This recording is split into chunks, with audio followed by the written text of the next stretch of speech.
Assalamualaikum warahmatullahi wabarakatuh. Perkenalkan, nama saya Naomi Endang Stambuk, L13118134 kelas KTB. Pada saat ini saya akan menjelaskan salah satu petugas pengganti final mata kuliah Perhutanan Sosial mengenai sejarah dan perkembangan implementasi sosial forestry. Sejarah perhutanan sosial. Pengelolaan hutan di Indonesia sebenarnya sudah dilakukan sejak masa kerajaan, terutama di Pulau Jawa.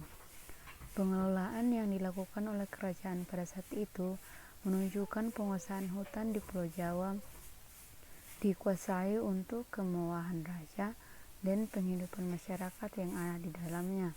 Boleh dikatakan bahwa pada masa itu hutan dikuasai oleh negara. Kemudian lanjut ke perkembangan akses masyarakat terhadap hutan. Kemudian dimulai pasca Orde Baru, di mana akses tersebut dapat dilakukan dengan ketentuan kebijakan mengenai perhutanan sosial atau hutan kemasyarakatan. Keterbukaan akses hutan di sini oleh masyarakat harus didukung dengan strategi pengelolaan bersama yang tanggap terhadap kebutuhan warga miskin desa. Selanjutnya, keterbukaan akses masyarakat terhadap hutan di Indonesia kemudian mulai dirasakan sejak diberlakukannya SK Menhub tentang HKM. Pemberlakuan kebijakan tersebut sebagai usaha mengurangi perembahan hutan oleh masyarakat dan permasalahan tenurial yang ada pada era reformasi. Kemudian pada tahun 2003, pemerintah Indonesia semakin memperluas skema perhutanan sosial dengan program hutan tanaman rakyat menurut Peraturan Pemerintah Nomor 6 Tahun 2007 dan hutan desa Peraturan Menteri Kehutanan Nomor P49 Menhub 2/2008. Selanjutnya dari kedua skema hutan tanaman rakyat dan hutan desa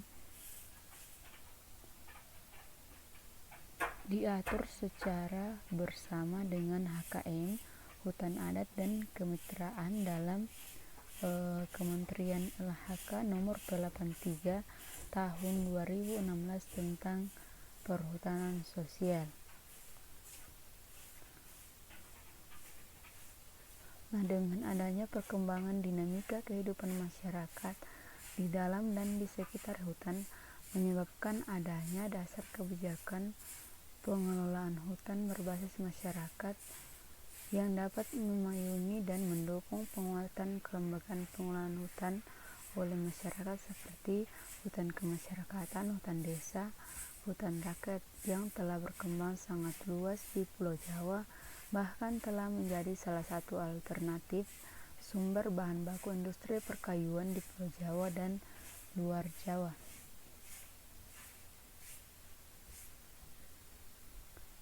Kemudian perkembangan implementasi sosial forestry.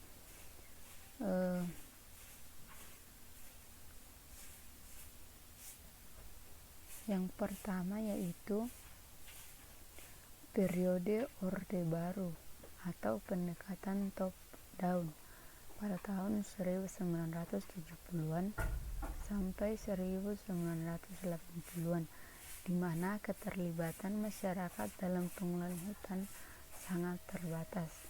Di sini kita bisa lihat bahwa keterlibatan masyarakat dalam implementasi sosial forestry pada periode ini sangat terbatas.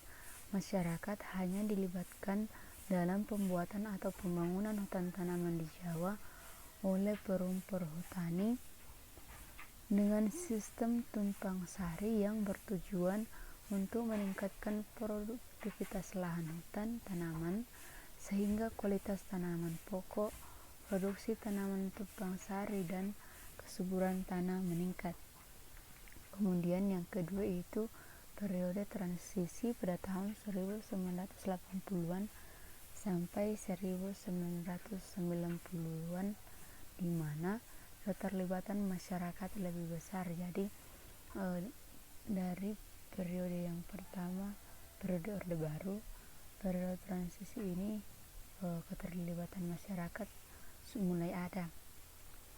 Nah, implementasi social forestry dalam pengelolaan hutan atau negara pada periode ini ditandai dengan peningkatan porsi keterlibatan masyarakat.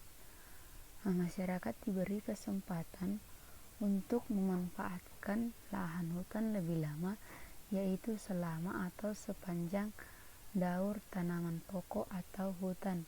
Nah, di samping itu, masyarakat juga diberi hak untuk memanen hasil non-kayu dari tanaman buah-buahan atau pohon serbaguna atau kayu bakar yang ditanam sebagai tanaman tepi, tanaman pagar, tanaman sela atau tanaman sisipan.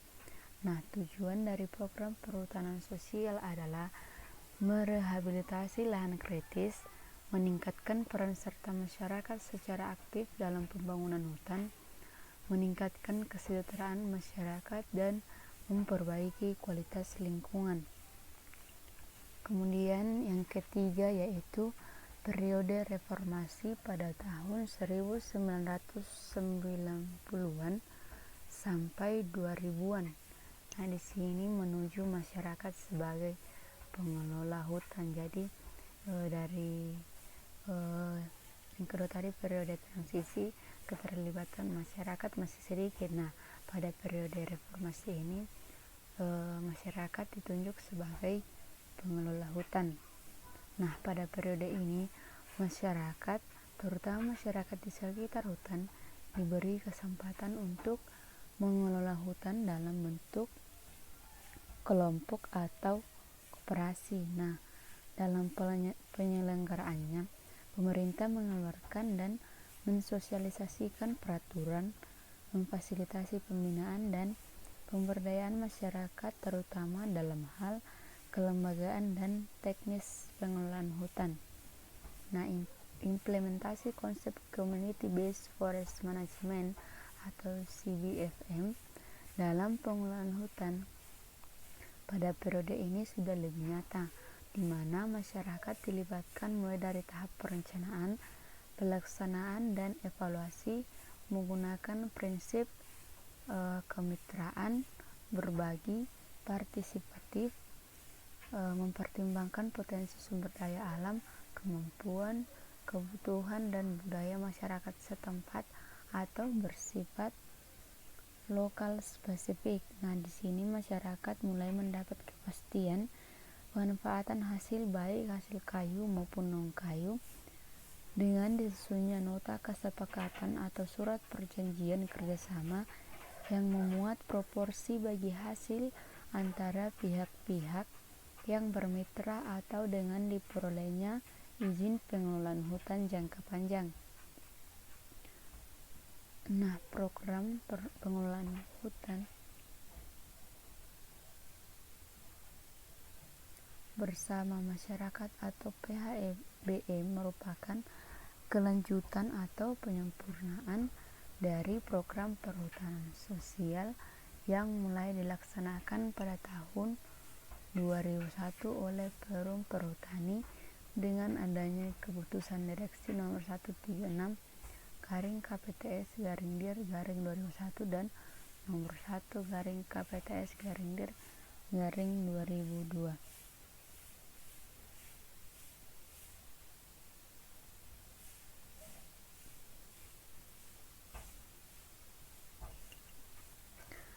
Nah, kesimpulan dari pembahasan tadi yaitu perkembangan sejarah tentang perhutanan sosial diawali dengan catatan adanya perubahan paradigma pengelolaan hutan dari pengelolaan hutan oleh negara atau forest management by state. Yang pertama tadi, yang hutan itu dikuasai oleh negara, kemudian dia paradigmanya berubah ke pengelolaan hutan bersama masyarakat atau PHBM yaitu pengelolaan hutan yang harus melibatkan dan mensejahterakan masyarakat sekitar hutan. Nah, kebijakan tersebut saat ini dikenal sebagai hutan kemasyarakatan atau HKM melalui program pengelolaan hutan bersama masyarakat. Sekian presentasi dari saya, kurang lebihnya mohon dimaafkan. Terima kasih.